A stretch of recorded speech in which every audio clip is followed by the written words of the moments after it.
Cuando las luces se apagan y el mundo se envuelve en sombras, nace un susurro, un eco de historias que pocos se atreven a contar. Aquí, entre la niebla y el misterio, cada sonido oculta un secreto y cada sombra guarda un pasado olvidado.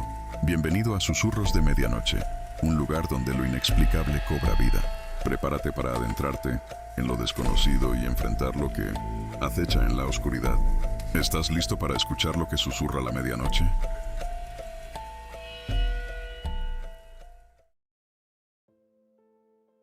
Me llamo Lucas, y esta es una historia que jamás debería haber ocurrido. Hace 5 años, junto con mis amigos, éramos aficionados a explorar lugares abandonados. Nos llamábamos a nosotros mismos los buscadores de lo oculto, y nos enorgullecíamos de no temerle a nada. Pero aquella noche, en un viejo hospital abandonado en las afueras del pueblo, descubrimos que hay cosas que jamás deberían ser encontradas. El hospital había sido clausurado décadas atrás tras una serie de muertes inexplicables. Se decía que los pacientes desaparecían de sus camas durante la noche y que los médicos realizaban experimentos inhumanos en los sótanos. Los lugareños evitaban incluso mencionar su nombre, refiriéndose a él simplemente como el lugar maldito. Para nosotros era el sitio perfecto. Éramos 6: Carla, Marcos, Sofía, Javier, Elena y yo. Llegamos al anochecer, equipados con linternas, cámaras y un grabador de voz. El edificio era una estructura enorme, con ventanas rotas y paredes cubiertas de hiedra. El aire olía a moho y a algo más, algo metálico, como sangre seca.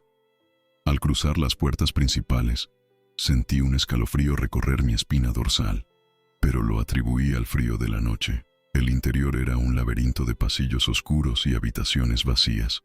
Las paredes estaban cubiertas de grafitis y los restos de camas oxidadas yacían en los rincones. Decidimos separarnos en 2 grupos. Carla, Marcos y yo nos quedaríamos en la planta baja, mientras que Sofía, Javier y Elena explorarían el segundo piso. Todo parecía normal al principio, hasta que encontramos una puerta cerrada con candado en el fondo del pasillo principal. Marcos, siempre el más curioso, logró forzarla con una barra de metal. Al abrirla, nos encontramos con una escalera que descendía a lo que parecía ser el sótano. El aire era más frío allí, y el olor a podrido era insoportable. Bajamos con cautela, nuestras linternas iluminando apenas unos metros frente a nosotros. El sótano era una red de túneles y habitaciones pequeñas como celdas. En una de ellas, encontramos algo que nos dejó sin aliento: un diario manchado de sangre, con páginas llenas de garabatos y frases repetidas. Ellos están aquí. No pueden salir. No los dejes despertar. De repente, escuchamos un grito desgarrador proveniente del piso de arriba. Era Sofía. Corrimos de vuelta, pero al llegar al segundo piso, todo estaba en silencio. No había rastro de Sofía, Javier o Elena. Solo encontramos una cámara tirada en el suelo, con la pantalla rota. Al revisar la grabación, vimos imágenes borrosas de ellos corriendo por los pasillos, seguidos por algo que no podíamos distinguir claramente. Luego la pantalla se llenó de estática y se apagó. El miedo se apoderó de nosotros, pero no podíamos irnos sin encontrar a nuestros amigos. Decidimos seguir buscando, pero cada paso que dábamos parecía atraer más atención. Las sombras se movían por sí solas, y escuchábamos susurros que no provenían de ninguna parte. En una habitación encontramos a Elena, temblando y cubierta de moretones. No podía hablar, solo señalaba hacia el techo. Al mirar hacia arriba vimos algo que nos paralizó. Javier colgaba del techo, envuelto en algo que parecía ser una especie de tela negra y pegajosa. Sus ojos estaban abiertos, pero vacíos, como si algo le hubiera succionado el alma. Sofía no estaba por ningún lado. Intentamos salir corriendo, pero los pasillos parecían haberse alargado, como si el hospital mismo estuviera jugando con nosotros. Las puertas que antes estaban abiertas ahora estaban cerradas, y las ventanas que habíamos visto desde afuera ya no existían.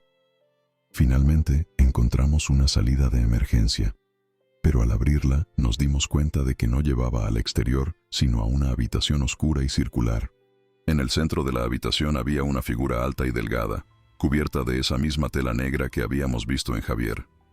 No tenía rostro, solo un vacío profundo que parecía absorber la luz de nuestras linternas. Carla gritó y retrocedió, pero fue demasiado tarde. La criatura se movió con una velocidad imposible, envolviéndola en sus filamentos negros. Marcos y yo corrimos, arrastrando a Elena con nosotros.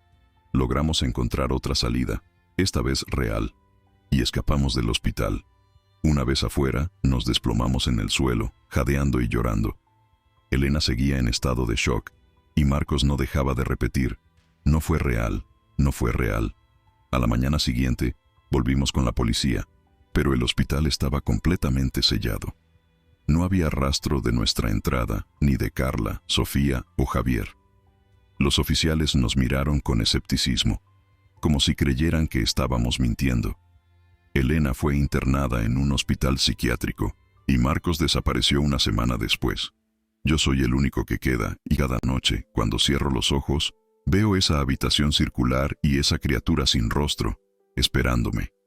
A veces, en la oscuridad de mi habitación, escucho susurros que me dicen: vuelve, Lucas, vuelve al lugar maldito.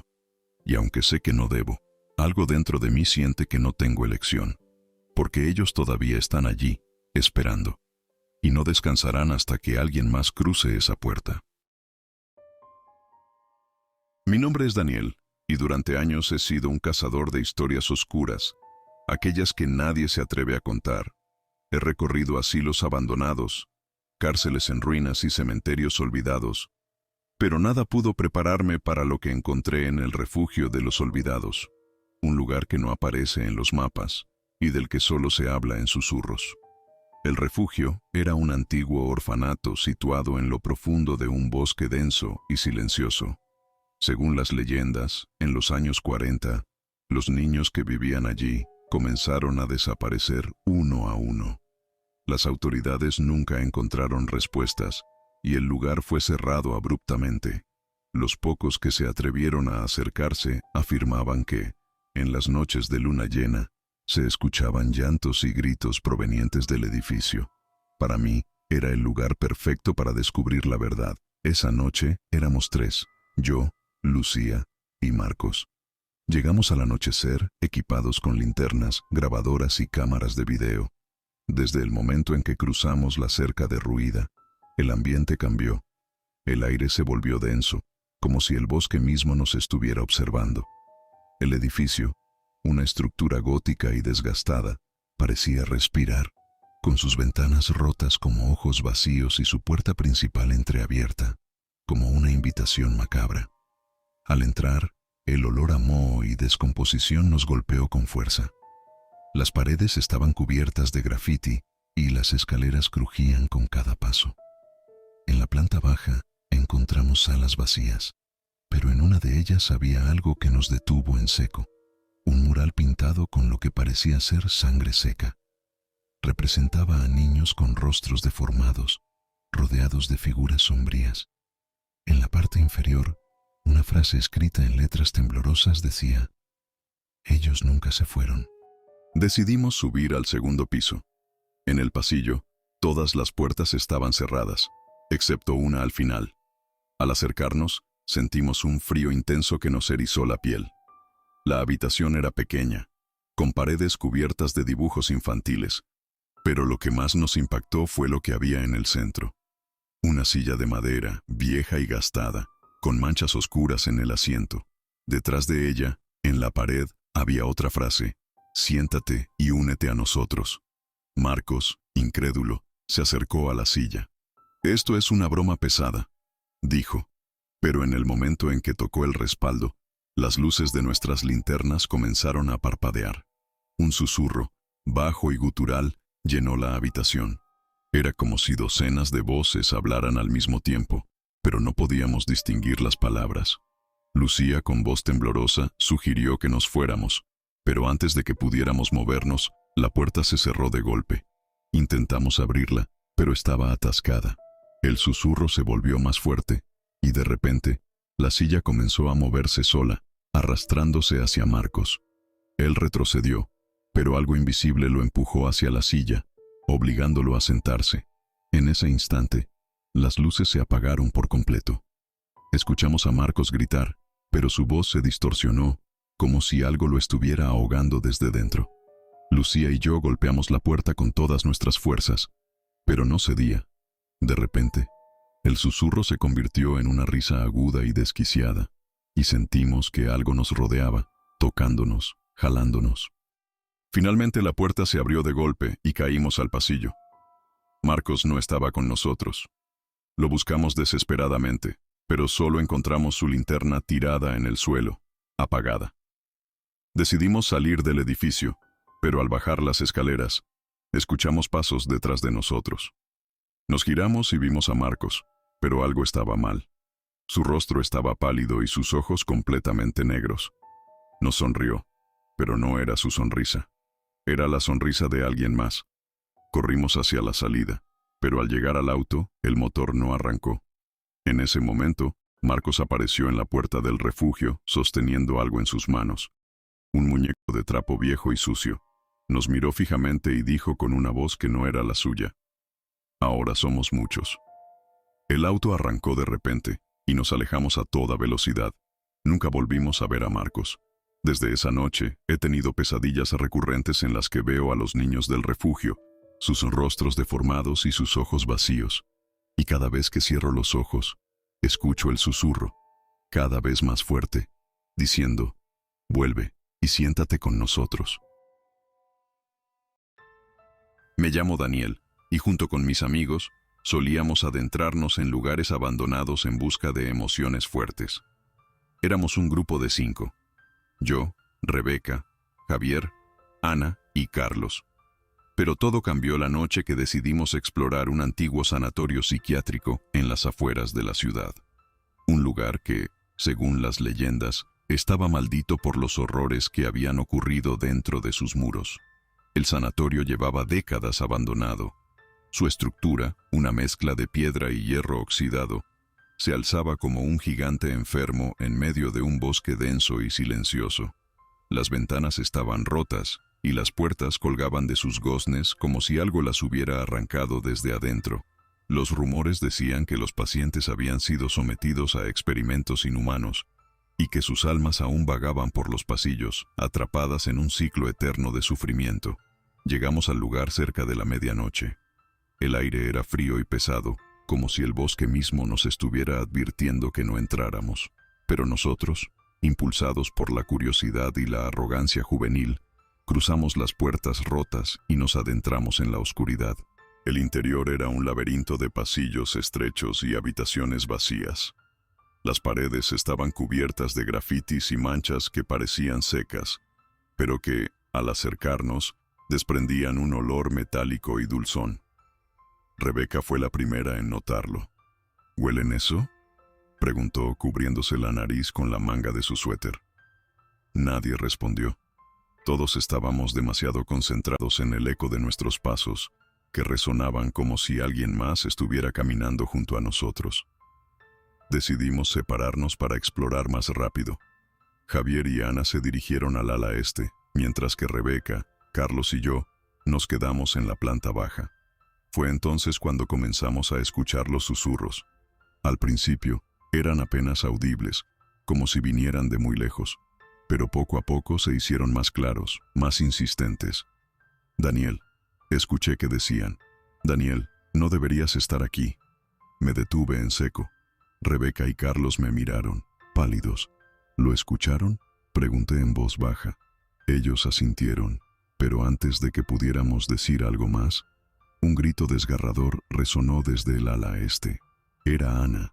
Corrimos hacia el sonido, pero los pasillos parecían haberse alargado, como si el edificio estuviera jugando con nosotros.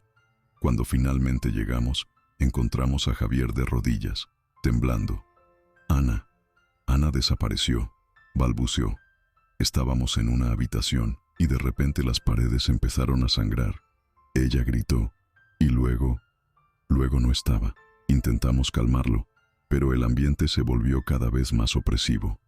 Las luces de nuestras linternas parpadearon, y los susurros se convirtieron en risas agudas y desquiciadas. Rebeca señaló una puerta al final del pasillo. «Allí», dijo. Escuché su voz. «Ana está allí». Abrimos la puerta y encontramos una escalera que descendía a lo que parecía ser un sótano. El aire era aún más frío y el olor a sangre era insoportable. Bajamos con cuidado, y lo que vimos nos dejó sin aliento. El sótano estaba lleno de jaulas oxidadas, y en el centro había una mesa de operaciones cubierta de instrumentos quirúrgicos manchados de sangre. Pero lo más aterrador era lo que colgaba del techo: docenas de muñecas rotas, suspendidas por hilos invisibles, sus ojos de vidrio brillando en la oscuridad. «Tenemos que irnos», susurró Carlos, pero antes de que pudiéramos movernos, las muñecas comenzaron a girar lentamente, sus cabezas crujiendo como si estuvieran vivas. Entonces, una voz surgió de la oscuridad. Era Ana, pero no era ella. «No debieron venir aquí», dijo, y de repente las luces se apagaron. Corrimos como locos, tropezando en la oscuridad, mientras las risas y los susurros nos perseguían. Cuando finalmente salimos, estábamos exhaustos y traumatizados. Javier estaba al borde del colapso, y Rebea no dejaba de llorar. Pero lo peor estaba por venir. Al día siguiente, recibí un mensaje de Ana. Su número aparecía en mi pantalla, pero el texto era imposible. «Estoy aquí, en el sótano. No me dejéis aquí». Javier recibió el mismo mensaje, y cuando fuimos a su casa para hablar de ello, lo encontramos colgado del techo de su habitación, rodeado de muñecas rotas.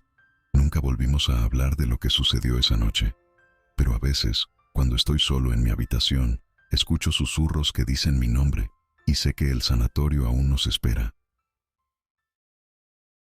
Así termina esta historia, pero sabemos que el misterio y el terror están más cerca de lo que pensamos. Quizá en tu casa, en tu trabajo o en un rincón olvidado de tu ciudad, hay un relato esperando ser contado. ¿Te ha pasado algo extraño, aterrador o inexplicable? En Susurros de Medianoche, queremos escuchar tus historias. En la descripción de este video, encontrarás el correo al que puedes enviarlas, y podrías ser parte de nuestros próximos episodios. Recuerda, lo desconocido siempre tiene algo que decir, si te atreves a escucharlo. Gracias por acompañarnos hasta el final. No olvides suscribirte, darle like y compartir este video si quieres más relatos que te hagan mirar por encima del hombro. Nos vemos en el próximo episodio, si es que puedes dormir esta noche.